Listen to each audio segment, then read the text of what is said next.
ನಮಸ್ತೆ. ಇವತ್ತು ನಾನು ನಿಮಗೊಂದು ಒಳ್ಳೆ ಕಷಾಯ ಮಾಡೋದನ್ನ ಹೇಳ್ಕೊಡ್ತೇನೆ. ಕೆಮ್ಮು, ನೆಗಡಿ, ಗಂಟಲು ನೋವು, ಜ್ವರ ಏನೇ ಇದ್ದರೂ ಕೂಡ ನಮ್ಗೆ ಈಸಿಯಾಗಿ ಹೋಗುವಂಥ ಮೆಡಿಸನ್ ಇದು. ಸೊ ನಾನಿಲ್ಲಿ ಮನೆ ಹತ್ರ ಇರುವಂಥದ್ದು ಎಲ್ಲ ತೊಗೊಳ್ತದ್ದು ಫ್ರೆಶ್ ಆಗಿರುತ್ತೆ. ಸೊ ನಾನು ಸ್ವಲ್ಪ ದೊಡ್ಡ ಪತ್ರೆ ತೊಗೊಂಡಿನಿ, ಒಂದು ವಿಳೆದೆಲೆ, ಒಂದು ಸ್ವಲ್ಪ ತುಳಸಿ ತೊಗೊಂಡಿನಿ. ಸೊ ಇದು ಮೂರು ನಾನು ಚೆನ್ನಾಗಿ ತೊಳ್ಕೊಂಡು ಪ್ಲೇಟಲ್ಲಿ ಹಾಕ್ಕೊತಾ ಇದ್ದೀನಿ.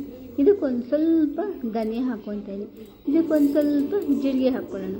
ಸೊ ಇದಕ್ಕೊಂದು 4 ಕಾಳು ಮೆಣಸು ಹಾಕ್ಕೊತಾ ಇದ್ದೀನಿ. ಸೊ ಈ ಮೆಣಸು ಹಾಕ್ಕೊಳ್ಳೋದ್ರಿಂದ ಗಂಟು ನೋವು ಕಡಿಮೆ ಆಗುತ್ತೆ. ಸ್ವಲ್ಪ ಶುಂಠಿ ಹಾಕ್ಕೊತಾ ಇದ್ದೀನಿ, ಅಂದರೆ ಅಲ್ಲ. ಅದೆಲ್ಲ ಹಾಕ್ಕೊಂಡು ನಾನು ಈ ಒರಳಲ್ಲಿ ಚೆನ್ನಾಗಿ ತರಿಯಾಗಿ ಜಜ್ಜಿಕೊಂಡು ಬರ್ತೀನಿ. ಸೊ ಇದೆಲ್ಲವನ್ನು ಹಾಕ್ಕೊಂಡು ನಾವು ಜಜ್ಜಿಕೊಂಡ್ರೆ ನಮಗಿದು ಈ ಥರ ನಮಗೆ ಬರುತ್ತೆ ನೋಡಿ. ಸೊ ಇದನ್ನು ನಾನು ಏನು ಮಾಡಬೇಕು, ಒಂದು ಸಣ್ಣ ಕಪ್ಪಲ್ಲಿ ಹಾಕ್ಕೊತೇನೆ. ಇಲ್ಲಿ ನಾನೊಂದು ಕಾಫಿ ಬಟ್ಲು ತೊಗೊತೇನೆ, ಅದರಲ್ಲಿ ನಾನೊಂದು ಅರ್ಧ ಲೋಟದಷ್ಟು ನೀರು ಹಾಕ್ಕೊತಾ ಇದ್ದೀನಿ. ಸೊ ಇದನ್ನೆಲ್ಲ ನಾನೊಂದು ಸಣ್ಣ ಕಪ್ಗೆ ಹಾಕ್ಕೊಂಡು ಅದನ್ನು ಕೂಡ ಕುದೀತಾ ಇರುತ್ತಲ್ಲ ಆ ನೀರಲ್ಲಿ ಹಾಕ್ಕೋಬೇಕು. ನೋಡಿ ಚೆನ್ನಾಗಿ ನೀರು ಕುದೀತಾರೆ. ಈ ಕುದೀತಾ ಇರೋ ನೀರಿಗೆ ನಾವು ಅದನ್ನು ಹಾಕ್ಕೊತೀವಿ. ಇದರಲ್ಲಿ ಕೂಡ ಸ್ವಲ್ಪ ಇರುತ್ತಲ್ಲ, ಅದಕ್ಕೆ ನಾನು ಸ್ವಲ್ಪ ನೀರು ಮಿಕ್ಸ್ ಮಾಡ್ಕೊಂಡು ಅದನ್ನು ಕೂಡ ನಾನು ಆ ಕುದೀತಾ ಇರೋ ಇದಕ್ಕೆ ಹಾಕ್ಕೊತಾ ಇದ್ದೀನಿ. ಸೊ ಅದು ಚೆನ್ನಾಗಿ ನಮಗೊಂದು 5 ನಿಮಿಷ ಆದರೂ ಕುದಿ ಬರಬೇಕು.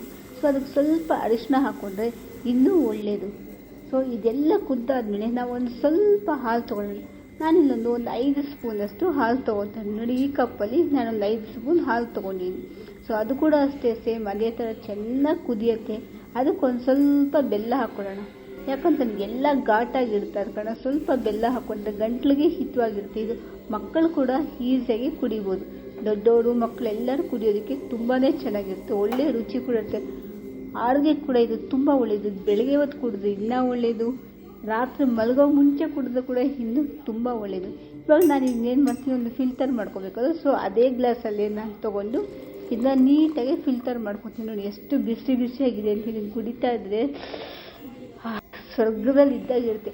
ಒಂದ್ಸಲಿ ಟ್ರೈ ಮಾಡಿ ನೋಡಿ ನೀವು ಕೂಡ. ತುಂಬ ಟೇಸ್ಟಿಯಾಗಿರುತ್ತೆ, ತುಂಬ ರುಚಿಯಾಗಿ ಕೂಡ ಇರುತ್ತೆ. ಇದು ಬಿಸಿ ಬಿಸಿಯಾಗಿ ಕುಡಿಬೇಕು, ಆವಾಗಲೇ ಇದು ಚೆನ್ನಾಗಿರುತ್ತೆ. ಪ್ಲೀಸ್ ಯಾರೆಲ್ಲ ನನ್ನ ವಿಡಿಯೋನ ನೋಡ್ತಾರೋ ಪ್ಲೀಸ್ ಎಲ್ಲರೂ ಲೈಕ್ ಮಾಡಿ ಸಬ್ಸ್ಕ್ರೈಬ್ ಮಾಡ್ಕೊಂಡು ನೋಡಿ ಅಂತ ನಾನು ನಿಮ್ಮಲ್ಲಿ ಕೇಳ್ಕೊತಾ ಇದ್ದೀನಿ. Thank you.